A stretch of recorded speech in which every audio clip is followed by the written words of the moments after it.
皆さん、こんにちは。西安防災部です。いつもご視聴いただきありがとうございます。みんな待ってる三峡ダム。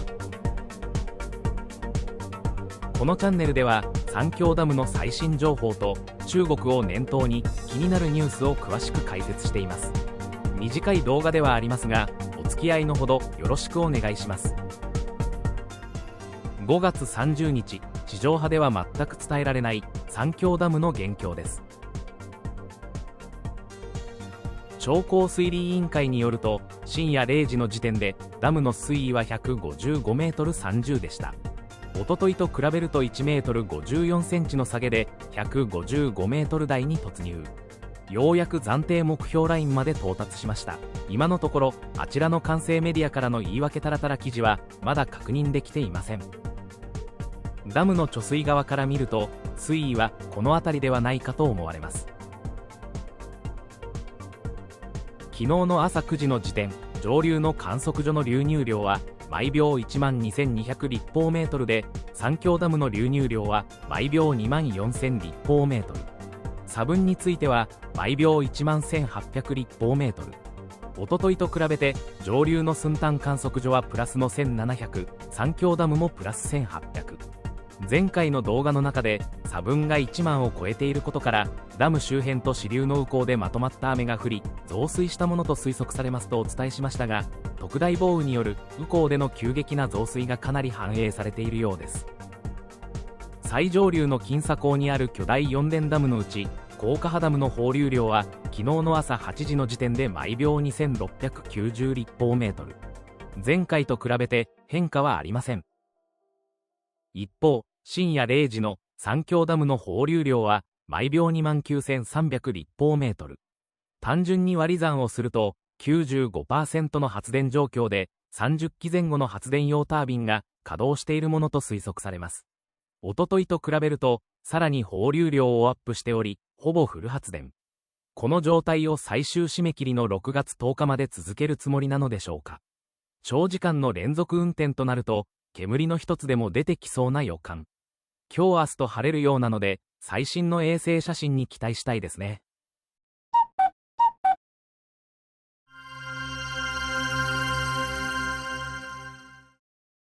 三峡ダムと上流のダムの流量について現状を確認しておきましょう。こちらは2月から昨日までの流量になり、交通運輸部発表データをもとにグラフを作成。上が三峡ダム、下が高架波ダムになります。上流にある高架波ダムについて、放流量はほとんど変わらず、流入量は若干の増減がある程度。本格的な洪水シーズンが始まるとまた違う動きになるんでしょうが、今年はまだそれほどといったところでしょうか。ただし、金沙港の下流地域でかなり雨が降るという最新の予報が出てきましたので、今後変化があるかもしれません。続いて三峡ダムの状況について、オレンジのラインの流入量は予想通り上昇し、これに合わせて放流量もアップ。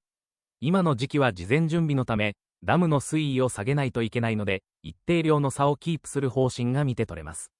直近の流入量は減少に転じているため、今後放流を絞る可能性はなくはないかと。一方で、これまでの放流状況を見ていると、26日以降、じわりじわりと増やしているというのが実態で、このまま発電放流の上限である、毎秒3万1000立方メートルまで突き進む可能性すらあります。水位を下げるためとはいえ、下流はかなり負担がかかっているはず。もっとも、あちらはそんなの関係なしなんでしょうが。Nishi Yang Channel。昨日の夜の時点では、放流量をじわじわ増やすだろうと予想していたのですが、朝起きてびっくり。なんと今朝から放流する量を急激に絞り始めたようです。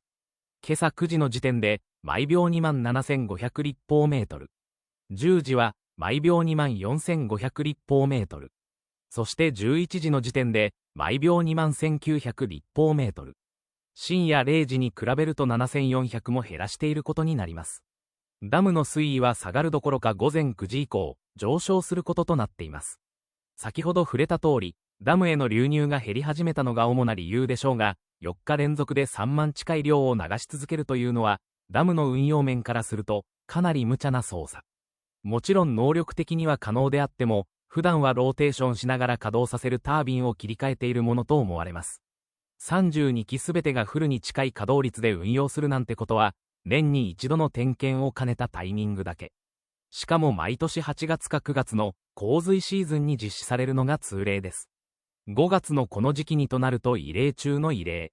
また長時間にわたる過度な放流は、下流地域にとっても負担が大きいと見ているのでしょう。流入量が大きく減ったタイミングですから、水位を一気に下げるには格好の機会だったはず。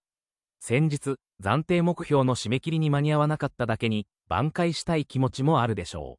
う。なのに、ここに来て急激な放流量のダウン。まさかとは思いますが、32機ある商用タービンのうち、どれか一つから煙がもくもくと上がっているなんてことはないでしょうね。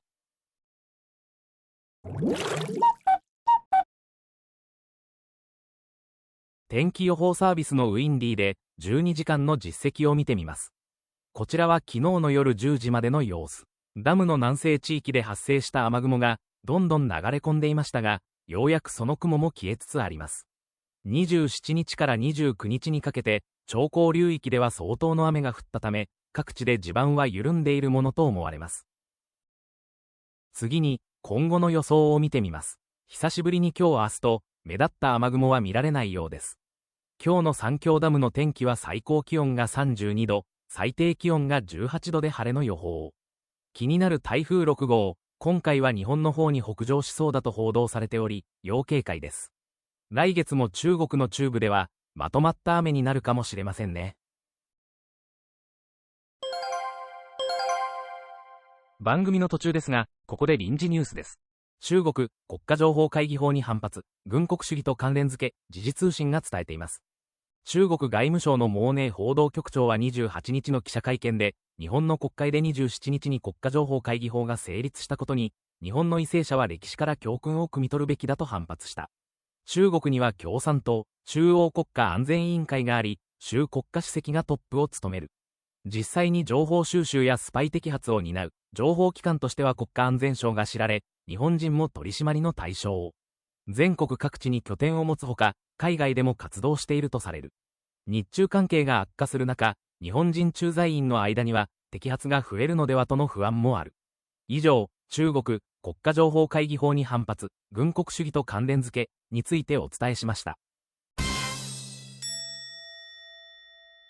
西安チャンネルです。今のニュースについて少しだけ。日本で国家情報会議法が成立したことに中国が反発しているようですが、こうしてすぐに騒ぎ出すということは、逆に日本が必要なことを進めている証。そもそもこれは総理一人が勝手に決めた話ではなく、国会で正式に決められたもの。国の唯一の立法機関と位置づけられる国会に対して、外から文句をつけるのであれば、それこそ内政干渉ではないでしょうか。中国側にとって都合が悪いからこそ、軍国主義などという時代遅れの言葉を持ち出して印象操作をしたいのでしょう。自国には国家安全省があり、国内外でせっせと工作活動を行っているとされる中で、日本が情報体制を整えると批判するのはご都合主義。この構図は、スパイ防止法や安全保障関連の法整備に反対する一部の勢力とも重なります。日本の国益を守るための制度に対して、なぜそこまで反発するのか。その人物や勢力が一体どちらを向いているのか、国民側もしっかり見極めないといけないですね。中国が強く反発してくる案件ほど、日本は正しいことをしているということ。かつてのようにいかんいかんと連呼するのではなく、やるべきことを粛々と前に進めていく流れを期待したいところです。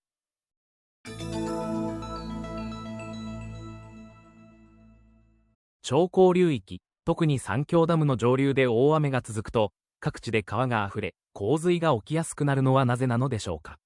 三峡ダムは長江の中ほどに作られたダムで、ここより海側を中下流、内陸側を上流と呼びます。上流では地形の特徴に加え、長江本流へ流れ込む支流の位置関係も重なるため、ひとたび大雨になると、水が特定の場所に集まりやすく、洪水を誘発することがあります。この仕組みを理解する上で、地形と気温の関係を分かりやすく示す例があります。こちらは三峡ダムと、その上流域における雨や雪の予想を示したものです。ご覧の通り、周囲には雪のマークが出ている一方で、丸で囲った部分だけは雪ではなく、雨の予想になっています。そして、こちらが気温の分布予想。降水のデータと同じく、このエリアだけ気温が高めになっていることがわかります。ここは四川盆地と呼ばれ、熱がこもりやすく、夏の厳しい暑さでもよく知られている地域。おそらく、周囲の山地とこのエリアとでは、気象条件がかなり異なっていると考えられます。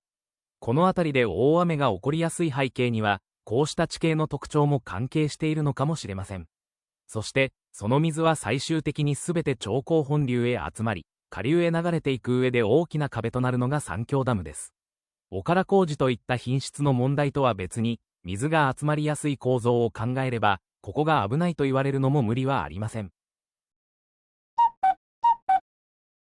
日本の気象状況について確認します。こちらは、午後3時までの6時間のレーダーの実績。北海道と東北に雨雲が見られますが、その他の地域では晴れているところが多いのでは。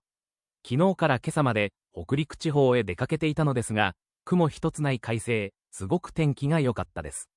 ニュースによると、今日は全国的に降水確率が低めとのこと。台風6号の進路が気になるところです。ここまでご視聴いただき、ありがとうございます。この動画が良かったと思われましたら、グッドボタンを。ああも一つやなと思われましたら、バッドボタンをお願いします。YouTube の仕組み的に、グッドでもバッドでもアクションがあるのが良しとされるようです。お手数ではありますが、どちらでも結構ですので、一手間いただけると幸いです。引き続き、最新情報をお伝えしていきますので、チャンネル登録もよろしくお願いします。